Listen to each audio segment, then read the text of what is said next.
வாழ்க வையகம், வாழ்க வையகம், வாழ்க வளமுடன். குருவே துணை. அன்பர்கள் அனைவருக்கும் பணிவான வணக்கம். இன்றைய தலைப்பு சென்ற வார தொடர்ச்சி, மனப்பக்குவம் என்பது பற்றி. முதலாவதாக, மனப்பக்குவம் என்றால் என்ன? அங்கே ஒரு சூழ்நிலை, சந்தர்ப்பம், அதை ஒட்டி ஒரு நிகழ்வு நடக்கிறது.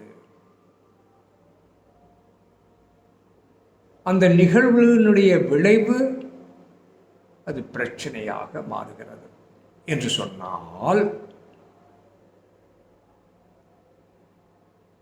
அந்த பிரச்சனையை அணுகும் பொழுது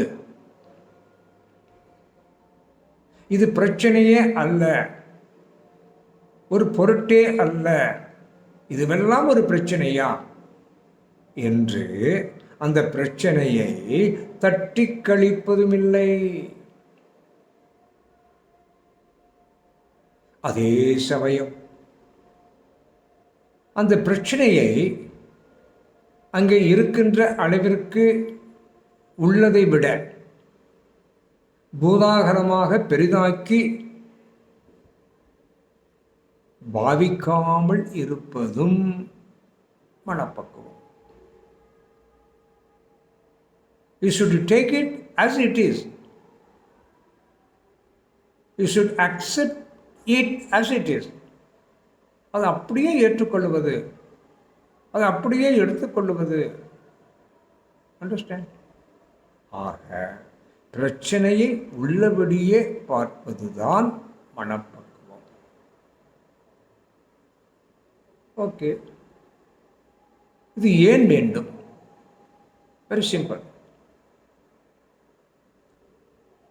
அன்றாட வாழ்க்கையில் நிகழ்வுகள் நடக்கிறது. அந்த நிகழ்வை தீர்மானிக்க வேண்டிய ஆற்றல், திறன் எதை பொறுத்திருக்கிறது? அந்த நிகழ்வினை புரிந்து கொள்ளுகின்றதை பொறுத்திருக்கிறது. ஆகவே நம்முடைய புரிந்து கொள்ளும் ஆற்றலை வளர்த்து கொள்வதற்கு மனப்பக்குவம் தேவைப்படுகிறது. அப்படி புரிந்து கொண்டு விட்டால் நம்முடைய மனசாட்சிப்படி, நாம் விரும்பியபடி நாம் காரியங்களை ஆற்றலாம். அதற்கு, நம்முடைய நோக்கத்தை அடைவதற்கு, ஒவ்வொருவருக்கும் ஒரு நோக்கம் இருக்கும் அல்லவா? அந்த நோக்கத்தை அடைவதற்கு மனப்பக்குவம் தேவை. ஓகே, இது யாருக்கெல்லாம் தேவை? அவதார புருஷர்களுக்கு மட்டுமா? ஞானிகளுக்கு மட்டுமா? நம்மை போன்ற சாமானியர்களுக்கு கிடையாதா? அன்பர்களே, இந்த பிரபஞ்சத்தில் இருக்கக்கூடிய ஒவ்வொருவருக்கும் தேவை. நம்முடைய மனிதர்களாகிய அனைவருக்குமே இது தேவை. ஒரு பசுங்கன்று மளமளவென்று பசுவாக வளர்ந்து விடுகிறது. அதுவும் ஒரு பசுங்கன்றை ஈன்று விடுகிறது. அந்த பசுமாட்டிற்கு உடல் பிரதானம். அந்த உடலுக்கு எது பிரதானம்?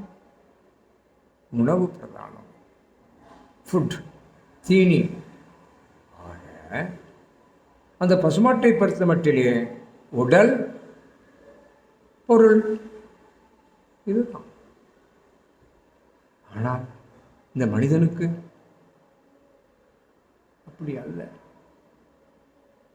இந்த மனிதனுக்கு எது பிரதானம்? அறிவு பிரதானம். அந்த அறிவுக்கு கருத்துக்கள், கான்செப்ட், கொள்கைகள், கோட்பாடுகள், இவை பிரதானம்.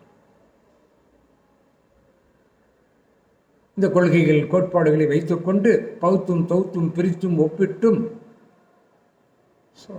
அவன் பார்க்க வேண்டிய கட்டாயத்தில் இருக்கிறான். ஆகவே அவனுக்கும் இது நமக்கு தேவை. இந்த மனப்பக்குவம் தேவை. அண்டர்ஸ்டாண்ட்? ஓகே. மனப்பக்குவம் என்றால் என்ன? மனப்பக்குவம் ஏன் வேண்டும்? யாருக்கு வேண்டும்? எல்லோருக்குமே வேண்டும் என்றெல்லாம். இதை எப்படி பெறுவது? In what way that we are going to have it? எங்கே வருவது? எப்போது வருவது? அன்பர்களே, இப்போது நமக்கு கிடைத்திருக்கக்கூடிய வாய்ப்பு எப்போதுமே கிடைக்கப் போவதில்லை மனப்பக்குவம் பெறுவதற்கு. இந்த உலகம் ஒரு கொந்தளிப்போடு, தத்தளிப்போடு, குழப்பத்தோடு இயங்கிக் கொண்டிருக்கிறது. இப்போது பெறாவிட்டால் எப்போதுமே பெற முடியாது. There is an adage, ஒரு பழமொழி உண்டு, குழம்பிய குட்டையில்தான் மீன் பிடிக்க முடியும். குழப்பமும் தத்தளிப்பும் கொந்தளிப்பும் இருக்கக்கூடிய இந்த பிரபஞ்சத்தில் மனப்பக்குவம் பெறவில்லை என்று சொன்னால், and when are we going to have it? There are so many chances in the பிரபஞ்சம். மேடு பள்ளம், ஏற்றம் இறக்கம், நல்லவன் கெட்டவன், விருப்பு வெறுப்பு, படித்தவன் படிக்காதவன், பணக்கார், எத்தனை வாய்ப்புகள். இதையெல்லாம் நாம் அணுகும்போது ஆட்டோமேட்டிக்காக that we are going to have that maturity, emotional maturity, mental maturity. ஆகவே இந்த பிரபஞ்சத்தில் இந்த வாழ்க்கையில் நாம் பெற்றே ஆக வேண்டும் இந்த மனப்பக்குவத்தை. ஓகே, எப்படி? Very simple. தன்னை அறிவதன் மூலமாகவே மனப்பக்குவத்தை பெறலாம். தன்னை ஒருவன் முழுமையானவன் என்று கருதும் பட்சத்தில், தன்னை ஒருவன் குற்றமற்றவன் என்று நினைக்கும் பட்சத்தில், அவன் தனக்கு என்று, தன்னுடைய மேன்மைக்கு என்று, தன்னுடைய மகிழ்ச்சிக்கு என்று எதையுமே செய்ய தேவையில்லை. So that attitude is மனப்பக்குவம். Understand? அப்ப மனப்பக்குவம் எப்படி வருதுங்க? தன்னை அறிவதன் மூலமாகவே தானாகவே வந்திருக்கிறது, வித்தவுட் எனி எஃபோர்ட்.